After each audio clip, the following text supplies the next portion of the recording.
ప్రియ శ్రోతలు, బావున్నారా? క్రీస్తునందు మన ప్రవర్తన పరివర్తనశీలమై దైవ స్వభావాన్ని సంతరించుకునే ప్రక్రియ. అది నిరంతరము కొనసాగే ఆంతరంగికమైన ఉద్యమం. మతాలు వెలిగించుకునే చిరుదీపాలు క్రీస్తు వెలుగులో వెలవెలపోతాయి. పరిశుద్ధాత్మ మనలో ఉండి ఈ పరివర్తనను నిర్వహిస్తున్నాడు. ఈ చైతన్యం మీలో ఉందా? దేవుని కృప మనలను రక్షించే కృప. మనకు నూతన జన్మనిచ్చి మనలను దినదినము నూతన పరిచేవాడు పరిశుద్ధాత్మ. ఎఫెసీ పత్రిక 2వ అధ్యాయం 8 నుండి 10వ వచనం. మిమ్ములను నేటి పాఠానికి ఆహ్వానిస్తున్నాము. మీరు విశ్వాసము ద్వారా కృపచేతనే రక్షించబడి ఉన్నారు. ఇది మీ వలన కలిగినది కాదు, దేవుని వరమే. అది క్రియల వలన కలిగినది కాదు గనుక ఎవడునూ అతిశయపడ వీలు లేదు. మరియు వాటి యందు మనము నడుచుకోవాలని దేవుడు ముందుగా సిద్ధపరచిన సత్క్రియలు చేయడానికి మనము క్రీస్తు యేసునందు సృష్టించబడిన వారమై ఆయన చేసిన పని అయి ఉన్నాము. తీతు పత్రిక 3వ అధ్యాయం 5వ వచనం కూడా ఇదే మాట అంటోంది. మనము మన నీతిని అనుసరించి చేసిన క్రియల మూలముగా కాక తన కనికరము చొప్పుననే పునర్జన్మ సంబంధమైన స్నానము ద్వారా పరిశుద్ధాత్మ మనకు నూతన స్వభావము కలుగచేయుట ద్వారా మనలను రక్షించాడు. శ్రోతలు, రండి ప్రార్థన చేసుకుందాము.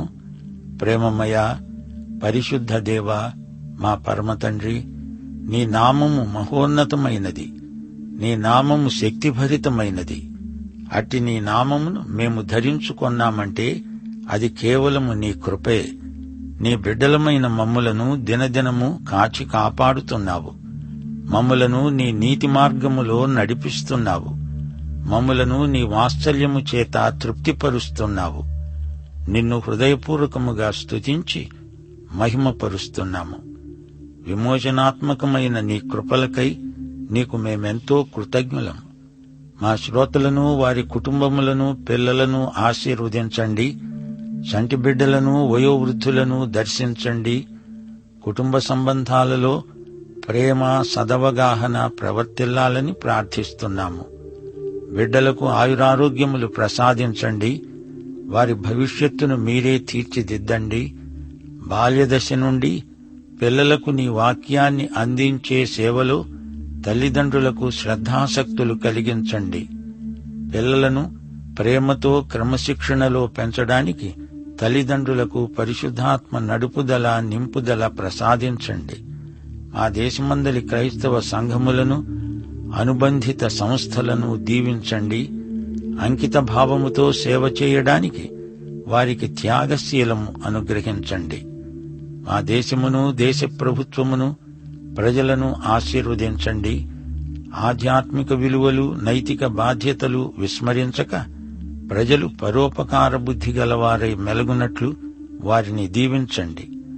నేటి వాక్య అధ్యయన ఆశీర్వాదములు మాకందరికి సమృద్ధిగా దయచేయుమని, సైతానీయ దుష్టశక్తులను లయపరచుమని యేసుక్రీస్తు వారి మహానామమున ప్రార్థిస్తున్నాము తండ్రి. ఆమేన్.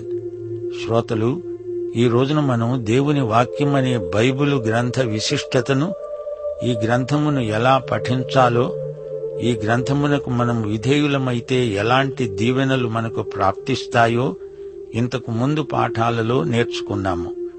క్రైస్తవ సంఘ సభ్యులలో బైబిలు అజ్ఞానం ప్రమాదకరం. బైబిలులోని సత్యాలు తెలియకపోవటం చేత క్రైస్తవ జీవితాలు విఫలమైపోతున్నాయి. దేవుని వాక్యానికి విధేయులు కండి. అందులోని పరమసత్యాలను సాధన చెయ్యండి. అప్పుడు మనకు సమస్తము సాధ్యమే అవుతుంది. నమ్మేవారికి అంతా సుసాధ్యమే అని ప్రభువు చెప్పాడు. లోకంలోని గ్రంథాలన్నిటిలోకి బైబిలు గ్రంథరాజ్యం. ఎన్నో ప్రతులు అమ్ముడుపోతున్నాయంటే దేవునికి స్తోత్రం. కాని బైబిలును శ్రద్ధగా పఠించేవారు కొద్దిమందే ఉన్నారు.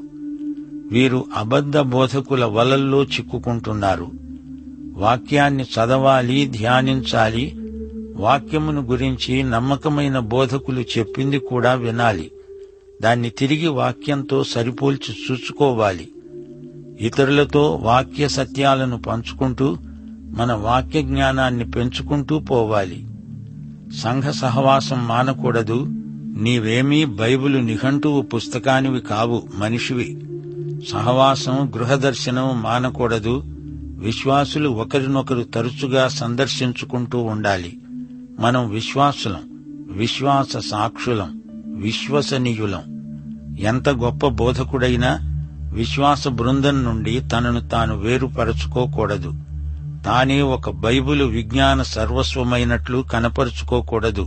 నోటుబుక్కు నుండి నోటుబుక్కుకు నీ జ్ఞానం బదిలీ చేయటం కాదు. నీ నోటి మాట హృదయం నుంచి వస్తే అది ఇతరుల హృదయాలను తాకుతుంది. బైబిలును అభ్యసించి దానిని ఇతరులతో పంచుకోవాలి. అప్పుడే నీ బైబిలు జ్ఞానం సార్థకమవుతుంది, లేదా అది నిరర్థకమవుతుంది. బైబిలు అనేక భాషల్లోకి అనువదించబడింది. మూల భాషలు 3: హీబ్రూ, అరామిక్, గ్రీకు. ఈ బైబిలు గ్రంథకర్త అయిన ప్రభువు నీ గురించే చింతిస్తున్నాడు. ఆయన నీకోసం తన ప్రాణమిచ్చి రక్తదానం చేసిన ప్రేమమూర్తి యేసు. ఆయన మన ప్రియతమ నాయకుడు. నీ గురించి, నీ దేశాన్ని గురించి, నీ జాతిని గురించి ఆయన సంకల్ప ప్రణాళిక ఉంది. ఈయన నీ సృష్టికర్త అయిన పరమదేవుడు. నిన్నాయన ఎంతో ప్రేమిస్తున్నాడు. ఆయనే విశ్వమంతటినీ సృజించిన మహాదేవుడు. గ్రహాలు, ఉపగ్రహాలు, సూర్యచంద్ర నక్షత్రాదులు, ఆకాశ మహాకాశములు అంతా అన్నీ ఆయన సృష్టే. ఆయనను వ్యక్తిగతంగా కలుసుకోవడానికి, తెలుసుకోవడానికి ఉపకరించే ఏకైక గ్రంథం పరిశుద్ధ బైబిలు. ఈ గ్రంథం నిన్ను దీవిస్తుంది, నీలో జీవిస్తుంది. నిన్ను, నీ కుటుంబాన్ని ఆశీర్వదిస్తుంది. నీ జాతికి, దేశానికి నిన్నే ఆశీర్వాదంగా చేస్తుంది. ఈ గ్రంథంలో చెప్పబడిందంతా చేసి చూడు. అప్పుడు చెప్పు, ఇతరులకు నేర్పు.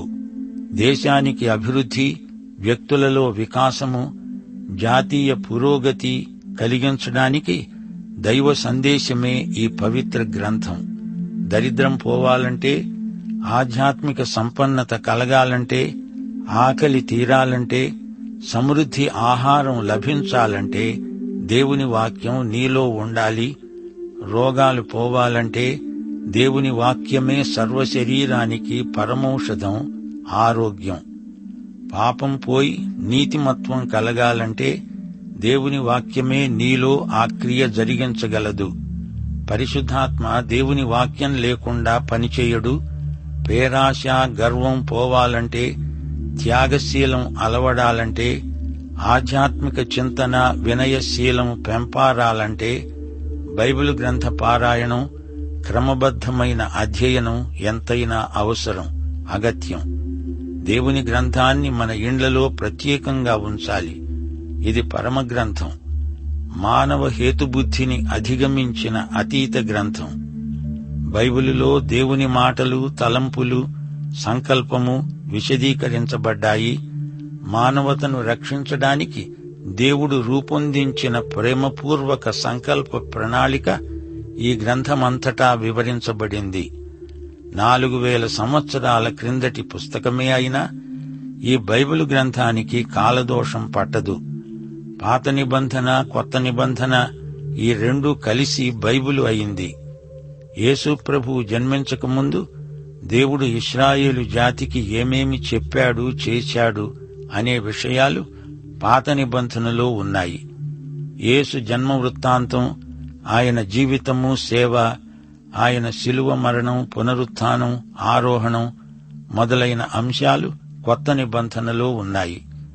యేసు రాయబారులు అనగా అపోస్తలులు చేసిన సేవ, వారి పత్రికలు కొత్త నిబంధనలో ఉన్నాయి. ఇవన్నీ మన ఆధ్యాత్మిక జీవితానికి ఎంతైనా తోడ్పడతాయి, ప్రోత్సహిస్తాయి, ప్రేరేపిస్తాయి. యేసు ప్రభువు పునరుత్థానుడైన తరువాత 50 సంవత్సరాల వ్యవధిలో అపోస్తలులు రాసిన పత్రికలు కొత్త నిబంధనలో సగానికి పైగా ఉన్నాయి. శ్రోతలు, మన విశ్వాసానికి రుజువు, సమర్థన బైబిలే. తన విశ్వాసమే సరైంది అని విశ్వాసికి ఎలా తెలుసు? నాకిది సరైంది అనిపించబట్టి కాదు, నేను అనుకుంటున్నాను అని కాదు, క్రైస్తవులు లోకంలో అధిక సంఖ్యలో ఉన్నారని కాదు. మన విశ్వాసానికి రుజువు వీటన్నిటికీ అతీతమైనది. మతానికి అతీతమైన కారణం మనకుంది. మాది ప్రాచీన మతమంటే అది సరైన వాదం కాదు. ప్రాచీనమనే మాటకు మానవుల అర్థం పరిమితం. క్రీస్తు ప్రాచీనుల కంటే ప్రాచీనుడంటే సృష్టికి ముందే ఉన్న సృష్టికర్త అంటే మతానికి అర్థం కాదు. విశ్వాసివైన నీకు ఒకే ఆయుధం ఉంది. అదే పరిశుద్ధ బైబిలు, దేవుని వాక్యం. నీవేమీ లేదు, నీ బైబిల్ను చేతపట్టుకుని చెప్పగలగాలి, ఇదిగో ఇది చూడండి, నా విశ్వాసమునకు కర్తే ఈ బైబిలు గ్రంథకర్త. ఆయనే యేసుక్రీస్తు. ఆయనే నాకీ గ్రంథమిచ్చాడు. ఇది మత గ్రంథాల వంటిది కాదు. బైబిలులో ఏకవాక్యత ఉంది. ఇది సజీవ గ్రంథం, దైవ ప్రణీతం, పునీతం. ఇది ప్రపంచం మొత్తాన్ని ప్రభావితం చేసిన దివ్య గ్రంథం. ఈ గ్రంథం చరిత్రాత్మకం, శాస్త్రీయం, ప్రవచనాత్మకం. ఇది నిర్దుష్టమైనది, లోపరహితమైన, సమగ్రమైన ఆధ్యాత్మిక గ్రంథం. మానవ జీవితాన్ని పరివర్తన చెందించే పరమ గ్రంథం. దానికి నేనే సజీవ సాక్షిని. ప్రియ శ్రోతలు, దేవుని యొక్క బైబిలును, బైబిలు యొక్క దేవుణ్ణి మానవ బుద్ధితో విశ్లేషించడం అసాధ్యం. విశ్వాసమే ఏకైక మార్గం. హెబ్రీ పత్రిక 11వ అధ్యాయం 1 నుండి 6వ వచనం వరకు ఏమంటోంది? విశ్వాసమనేది నిరీక్షింపబడే వాటి యొక్క నిజస్వరూపము, అదృశ్యమైనవి ఉన్నవి అనడానికి రుజువు అయి ఉన్నది. దానిని బట్టే పెద్దలు సాక్ష్యం పొందారు.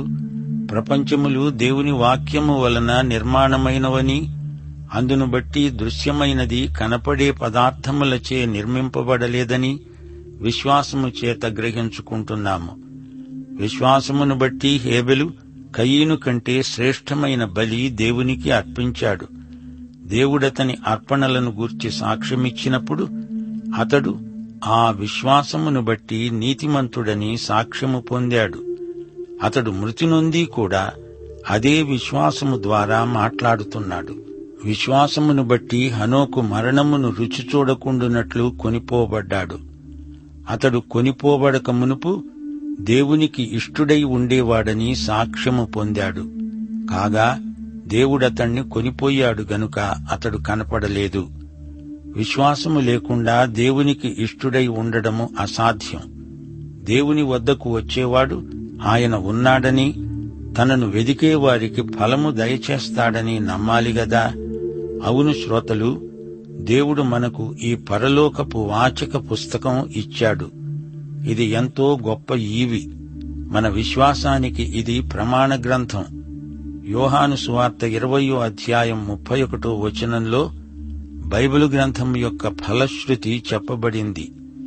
యేసు దేవుని కుమారుడైన క్రీస్తు అని మీరు నమ్మునట్లు, నమ్మి ఆయన నామమందు జీవము పొందునట్లు ఇది రాయబడింది.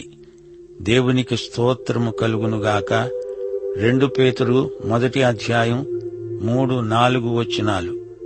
తన మహిమను బట్టి, గుణాతిశయమును బట్టి మనలను పిలిచిన వానిని గూర్చిన అనుభవ జ్ఞానమూలముగా ఆయన దైవశక్తి, జీవమునకు, భక్తికి కావలసిన వాటినన్నిటినీ మనకు దయచేస్తూ ఉన్నందున దేవుని గూర్చినట్టి, మన ప్రభువైన యేసును గూర్చినట్టి అనుభవ జ్ఞానము వలన మీకు కృపా సమాధానము విస్తరించునుగాక. మరో విశేషం మా శ్రోతలు గమనించాలి. దేవుని వాక్యమంటే దేవుని నోటి మాట. ఆయన వాక్యమంటే ఆత్మ, జీవము. యోహాను సువార్త 6వ అధ్యాయం 63వ వచనంలో ప్రభు అన్నాడు, ఆత్మయే జీవింపచేస్తున్నది, శరీరము కేవలము నిష్ప్రయోజనము. నేను మీతో చెప్పి ఉన్న మాటలు ఆత్మ, జీవము అయి ఉన్నవి. అనగా దేవుని మాటలు జీవమును ఉత్పత్తి చేస్తాయి. ఆయన మాటలు సృజనాత్మకమైనవి. కీర్తనలు 33, 6-9 వచనాలు. యెహోవా వాక్కుచేత ఆకాశములు కలిగాయి, ఆయన నోటి ఊపిరి చేత వాటి సర్వసమూహము కలిగాయి. ఆయన మాట సెలవీయగా దాని ప్రకారమే జరిగింది. ఆయన ఆజ్ఞాపించగానే కార్యము స్థిరపరచబడింది. దేవుని వాక్యము కడుగుతుంది. వాక్యోదక స్నానం మనకు కావాలి. ప్రభువు మాటలు మనల్ని శుద్ధి చేస్తాయి. దేవుని వాక్యం మనలో ఉంటే అది మనల్ని పాపములో పడకుండా కాపాడుతుంది. దేవుని వాక్యం మన జీవితాలను వెలిగించే వెలుగు. చీకటి లోకంలో మనకు జ్ఞానదీపిక దేవుని వాక్యం. మన ఆత్మలకు ఆహారం దేవుని వాక్యం. వాక్య భోజనం క్రమేణా మనకు అధిక బలం చేకూరుస్తుంది. క్రీస్తు శరీరం ఎదగాలంటే ఇదే బలవర్ధకమైన ఆహారం. 1 కొరింథీ 3:1-2 వచనాల్లో పౌలు అంటున్నాడు, సహోదరులారా, ఆత్మ సంబంధులైన మనుష్యులతో మాట్లాడినట్లు నేను మీతో మాట్లాడలేకపోయాను. శరీర సంబంధులైన మనుష్యులే అని, క్రీస్తునందు పసిబిడ్డలే అని మీతో మాట్లాడవలసి వచ్చింది. అప్పటిలో మీకు బలము చాలకపోయినందున పాలతోనే మిమ్మలను పెంచాను గాని అన్నముతో కాదు. దేవుని బిడ్డలు ఆత్మయందు ఎదగాలంటే వాక్య భోజనం తింటూ ఉండాలి. ఎఫెసీ పత్రిక 4:12-15 వచనం వరకు దేవుని బిడ్డల ఎదుగుదల క్రమం వివరించబడింది. పౌలన్నాడు, మనమందరము విశ్వాసము విషయములో దేవుని కుమారుని గూర్చిన జ్ఞాన విషయములో ఏకత్వము పొంది సంపూర్ణ పురుషులమయ్యే వరకు, అనగా క్రీస్తునకు కలిగిన సంపూర్ణతకు సమానమైన సంపూర్ణత గలవారమయ్యే వరకు ఆయన ఈలాగు నియమించాడు. శ్రోతలు వింటున్నారా? దేవుని వాక్యం ఒక విత్తనం, బీజం. అది మన యందు ఫలించాలని దేవుని చిత్తం. 2 కొరింథీ 9:10 వచనంలో పౌలు ఇదే మాట అన్నాడు. విత్తేవానికి విత్తనమును, తినటానికి ఆహారమును దయచేసే దేవుడు మీకు విత్తనము దయచేసి విస్తరింపచేసి మీరు ప్రతి విషయములో పూర్ణౌదార్య భాగ్యము గలవారగునట్లు మీ నీతి ఫలములు వృద్ధి పొందిస్తాడు. చూచారా, దేవుని వాక్య బీజం ఎంత పని చేస్తుందో ఊహించలేము. దేవుని వాక్యమనే ఆత్మ ఖడ్గము మన సర్వాంగ కవచములోనిది. ఎఫెసీ పత్రిక 6:17 వచనం, నడుమునకు సత్యమనే దట్టి, ఇది దేవుని వాక్యమే. దేవుని వాక్యమే ఆత్మ ఖడ్గం కూడా. వాక్య సత్యముతో సైతాను దెబ్బను కాచుకోగలము, వాక్య ఖడ్గముతో సైతానును కొట్టగలము. ఒకే వాక్యము 2 విధాల పనిచేస్తుంది. హెబ్రీ పత్రిక 4:12 వచనంలో చెప్పినట్లు, దేవుని వాక్యము సజీవమై రెండంచులు గల ఎటువంటి ఖడ్గము కంటే వాడిగా ఉండి ప్రాణాత్మలను కీళ్లను మూలుగను విభజించే మట్టుకు దూరుతూ హృదయం యొక్క తలంపులను ఆలోచనలను శోధిస్తున్నది. వాక్య ఖడ్గముతో యేసు ప్రభు సైతాను శోధనలను జయించాడు. అదే వాక్యం ఈ రోజున మనకు గొప్ప ఆయుధమై విజయానికి సాధనమవుతోంది. దేవుని వాక్యమును గూర్చిన మరో పరమరహస్యమున్నది. వాక్యము మన ప్రార్థనకు గొప్ప ప్రేరక శక్తి. యోహాను సువార్త 15:7 వచనంలో ప్రభువే స్వయంగా అన్నాడు, నాయందు మీరు, మీ యందు నా మాటలు నిలిచి ఉండిన ఎడల మీకేది ఇష్టమో అడగండి, అది మీకు అనుగ్రహించబడుతుంది. అనగా ఏదైనా అడగడానికి మీకు అధికారము, హక్కు ఉంటాయి. దేవుని వాక్యం మనలో సమృద్ధిగా లేకపోతే దేవుణ్ణి ఏదైనా అడిగే హక్కును కోల్పోతాము. దేవుని వాక్యము విని దానికి విధేయులైన వారు మంచి గట్టి పునాది మీద తమ నివాస గృహమును నిర్మించుకున్నవారే. మత్తయి సువార్త 7:24-25 వచనాల్లో ప్రభు అన్నాడు, ఈ నా మాటలు విని వాటి చొప్పున చేసే ప్రతివాడు బండమీద తన ఇల్లు కట్టుకొనిన బుద్ధిమంతుణ్ణి పోలి ఉంటాడు. వాన కురిసింది, వరదలు వచ్చాయి, గాలి వీచి ఆ ఇంటి మీద కొట్టింది. గాని దాని పునాది బండమీద వేయబడింది గనుక అది పడలేదు. మరియు ఈ నా మాటలు విని వాటి చొప్పున చేయని ప్రతివాడు ఇసుక మీద తన ఇల్లు కట్టుకొనిన బుద్ధిహీనుణ్ణి పోలి ఉంటాడు. వాన కురిసింది, వరదలొచ్చాయి, గాలి విసిరి ఆ ఇంటి మీద కొట్టింది, అప్పుడది కూలబడింది. దేవుని వాక్యం మనలో పటిష్టమైన పునాది బలం. మన పరిస్థితులు ఎంత ప్రతికూలమైనా మనం స్థిరంగా నిలబడి ఉండగలం. ప్రియ శ్రోతలు, దేవుని వాక్యమంతటా 12 గొప్ప చరిత్రాత్మక సంఘటనలు పేర్కొనబడినవి. 1. క్రీస్తు యొక్క రెండో రాకడ. ప్రకటన గ్రంథం 19వ అధ్యాయం. 2. సంఘం ఎత్తబడుతుంది. 1 తెస్సలోని పత్రిక 4వ అధ్యాయం. 3. పరిశుద్ధాత్మ అవరోహణం అనగా రాకడ. అపొస్తల కార్యములు 2వ అధ్యాయం. 4. క్రీస్తు ఆరోహణం. మత్తయి సువార్త 28వ అధ్యాయం. 5. క్రీస్తు శిలువ మరణం. మత్తయి సువార్త 27వ అధ్యాయం. 6. క్రీస్తు జన్మ. లూకా సువార్త 2వ అధ్యాయం. 7. నూతన నిబంధన గ్రంథం ముగింపు. ప్రకటన 22వ అధ్యాయం. 8. పాత నిబంధన గ్రంథం ముగింపు. మలాకి 4వ అధ్యాయం. 9. సంఘం ఆరంభం. అపొస్తలుల కార్యములు 2వ అధ్యాయం. 10. ఇశ్రాయేలు జాతి ఆవిర్భావం. ఆదికాండం 12వ అధ్యాయం. 11. మానవ సృష్టి. ఆదికాండం 1-2 అధ్యాయాలు. 12. లోక సృష్టి. ఆదికాండం 1వ అధ్యాయం. ప్రియ శ్రోతలు, ఈ బైబిలు గ్రంథ విశిష్టత ఎంత చెప్పుకున్నా తనివి తీరదు.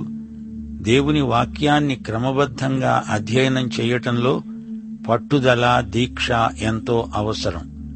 దేవుని వాక్యాన్ని అర్థం చేసుకోవడానికి నీవేమీ పండితుడివై ఉండనక్కర్లేదు. దేవుని వాక్యాన్ని ప్రేమించిన వారు దాన్ని అధ్యయనం చేసి తీరతారు. తద్వారా తమ జీవితాలలో దేవుని చిత్తమేదో ఎరిగినవారై ధన్య జీవితాలను గడిపారు. దేవుణ్ణి గురించి, యేసుక్రీస్తును గురించి, రక్షణను గురించి సంపూర్ణ జ్ఞానం కలిగి ఉండాలి. అంతకంటే మనిషి కోరదగిందేముంది? బైబిలులో ఏ భాగం చదివినా మొదటి ప్రశ్న, ఇది ఎవరు రాశారు? రచయిత ఎవరు? దేవుడు వాడుకున్న ఈ రచయితను గురించి ముందు తెలుసుకోవాలి. రెండో ప్రశ్న, ఇది ఎవరికి రాయబడింది? ఇది ఎంతో ముఖ్యమైన ప్రశ్న. ఈ 2 ప్రశ్నలకు జవాబులు గ్రంథారంభంలోనే దొరుకుతాయి. మూడో ప్రశ్న, ఇది ఎక్కడ రాయబడింది? సొలొమోను సామెతల గ్రంథం రాజభవనంలో రాశాడు. పౌలు తన పత్రికలను చెరసాల నుండి రాశాడు. ఈ సంగతి తెలుసుకోవాలంటే గ్రంథమంతా చదివి పరిశోధించాల్సి ఉంటుంది. నాలుగో ప్రశ్న, ఇది ఎప్పుడు రాయబడింది? అప్పటి కాల పరిస్థితులు ఎలాంటివి? క్రీస్తు పూర్వమా, క్రీస్తు తరువాత? అది శాంతి సమయమా లేక యుద్ధకాలమా? అప్పుడు పరిపాలించిన రాజెవరు? మొదలైన వివరాలు సేకరించాలి. ఐదో ప్రశ్న, దేన్ని గురించి ఇది రాయబడింది? ఏ అంశం? ఆదికాండం మొదలుకొని ఎస్తేరు గ్రంథం వరకు దేవుని ప్రజల చరిత్ర, ధర్మశాస్త్ర విధులు. కొత్త నిబంధనలో అపొస్తలుల కార్యముల గ్రంథంలో సంఘ ఆవిర్భావం, సంఘ విస్తరణ వివరాలు ఇందులో ఉన్నాయి. కీర్తనల గ్రంథంలో హీబ్రూ కవిత ఉంది, పాటలున్నాయి. బైబిలులోని ప్రతి గ్రంథం ఒక ముఖ్య సందేశం గలది. అది సంక్షిప్తంగా తెలుసుకొని ఉండాలి. అప్పుడే బైబిలు అధ్యయనం అర్థవంతమవుతుంది. ఆరో ప్రశ్న, ఎందుకిది రాయబడింది? ఇది ఒక చరిత్ర సంఘటన లేక ఇది స్తుతి పాఠమా? ఏదైనా సమస్యకు పరిష్కారమంతా రాయబడిందా లేక ఒక సత్య సిద్ధాంతం నేర్పడానికి రాయబడిందా? ఈ గ్రంథ రచనలోని ఉద్దేశ్యమేమిటి? ఇక ఏడో ప్రశ్న, ఈ వాక్య భాగంలో నాకు వ్యక్తిగతంగా ఏ సందేశమున్నది? ఇది అన్నిటికంటే ప్రాముఖ్యమైన ప్రశ్న. ఈ వాక్య భాగం ద్వారా నేను ప్రభువుకు ఇంకా సన్నిహితం కావడానికి ఏ సందేశమున్నది అని అన్వేషించాలి. ఆ వాక్యాన్ని నీ వ్యక్తిగత జీవితానికి అన్వయించుకునే ప్రయత్నం చెయ్యాలి. పరిశుద్ధాత్మ నీకు సహాయం చేస్తాడు. అన్వయం కాని బైబిలు వల్ల ఆధ్యాత్మిక ప్రయోజనం ఉండదని మా శ్రోతలకు మనవి చేస్తున్నాము. నీ హృదయములోకి మనస్సులోకి తీసుకోవాలి.